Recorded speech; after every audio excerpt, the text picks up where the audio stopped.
বলো তো আমার মতো কে কে ফুলকপি দিয়ে মাছের ঝোল খেতে ভালোবাসো? আমি তো আজকে ফুলকপি দিয়ে কাতলা মাছের ঝোল করবো। আমার খুব ভালো লাগে ফুলকপি দিয়ে কাতলা মাছের ঝোল।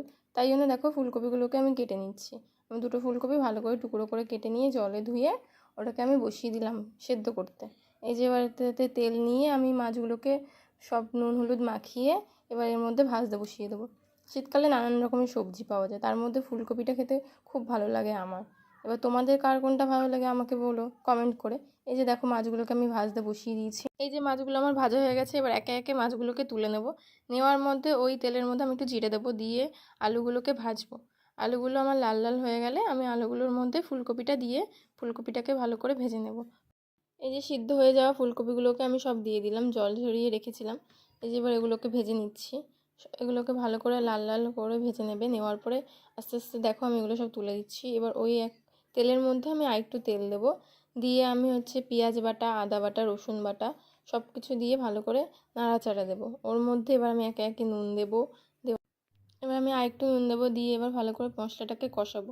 কষানোর পরে ওর মধ্যে আমি এবার হলুদ দিয়ে দিচ্ছি, 2 চামচ হলুদ দিচ্ছি। দেওয়ার পরে আমি আবার একটু আমার নুন কম মনে হচ্ছে, তাই জন্য আরেকটু নুন দিয়ে দিলাম। যার যতটা লাগবে সে ততটাই দেবে। দেওয়ার পরে আমি আবারও নাড়াচ্ছি। নাড়িয়ে চাড়িয়ে নেওয়ার পরে এবার আমি এর মধ্যে এবার দেবো একটু লঙ্কার গুঁড়ো। এই যে লঙ্কার গুঁড়োটা আমি দিয়ে দিচ্ছি, দিয়ে একটু নাড়াচাড়া দিয়ে নেব। নিয়ে একটু জল দিয়ে দিয়েছি, আর টুকরো করে রেখেছিলাম টমেটোগুলো সেগুলোকে দিয়ে দিলাম। দিয়ে এবার ওর মধ্যে জিরের গুঁড়ো দিয়ে আমি ভালো করে মশলাটাকে কষিয়ে নিয়েছি। আলু আর যে ফুলকপিটা ভেজে রেখেছিলাম ওটাকে দিয়ে দিলাম, দিয়ে ভালো করে নাড়াচাড়া দিচ্ছি। একটু জল দিয়ে দিলে না মশলায় ভালো হয়। এই যে দেখো ভালো করে আমি নাড়াচাড়া দিচ্ছি। দেওয়ার পর ফুলকপিটাকে ভালো করে কষিয়ে নেবে। নেওয়ার পরে দেখো আমার প্রায় কষানো হয়ে গেছে। এবার আমি জল দেবো। আমি এই যে পরিমাণ মতো জল দিয়েছি। আমার জলটা কম মনে হচ্ছিলো বলে আমি আরেকটু জল দিয়ে দেবো, যেহেতু আমার মাছগুলোও দেবো এর মধ্যে, নাহলে তরকারির ঝোলটা কমে যাবে। এই যে দেখো আমার তরকারিটা ফুটে গেছে। এবার ওর মধ্যে আমি ভেজে রাখা মাছগুলোকে দিয়ে দিলাম।